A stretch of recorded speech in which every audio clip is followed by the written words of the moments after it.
Ministry of defence के मुलाजमों ने trial किया हसान न्याजी का। अब जैसे मैं एग्जांपल देता हूँ, जिस तरह हसान न्याजी का केस था, उसका सबसे बड़ी नाइंसाफ़ी उसके साथ ये हुई जब उसको हैंड ओवर किया गया पुलिस के, पंजाब पुलिस की तरफ से उसको मिलिट्री अथॉरिटीज़ को दिया गया।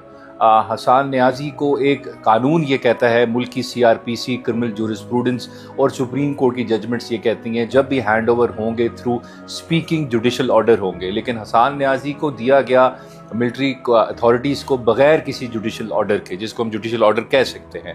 पहली नाइंसाफ़ी इलीगैलिटी ये है, जिसके बाद जितनी प्रोसीडिंग्स हुई सारी गैर कानूनी है। लेकिन चले अगर हैंड ओवर भी कर दिया, फिर जिस तरह उसको तशद्दुद का निशाना बनाया गया, फिर उसको रखा गया और उसका ट्रायल किया गया।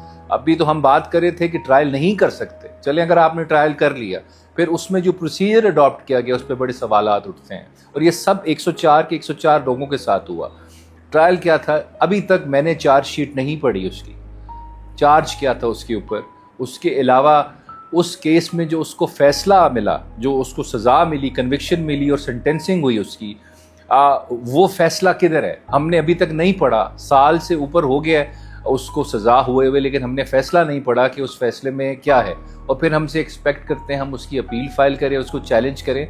आप मुझे खुद बताएं, आपके ख़िलाफ़ अदालत फ़ैसला दे और आपके पास उसकी कॉपी भी ना हो, उसको कॉपी नहीं है तो आप उसको चैलेंज कैसे करेंगे।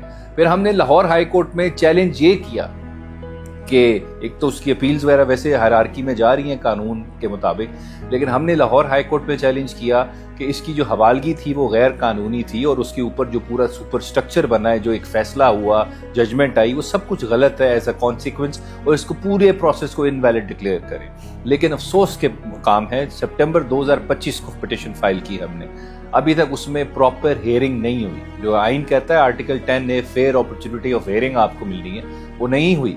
लेकिन अफसोस के मकाम ये है, मुझे नहीं पता रीजंस क्या हैं, लेकिन अभी तक इस केस में 3 से 4 दफ़ा बेंच टूट चुका है, क्योंकि जज साहब कहते हैं ये मैं केस नहीं सुन सकता कुछ पर्सनल रीजंस की वजह से।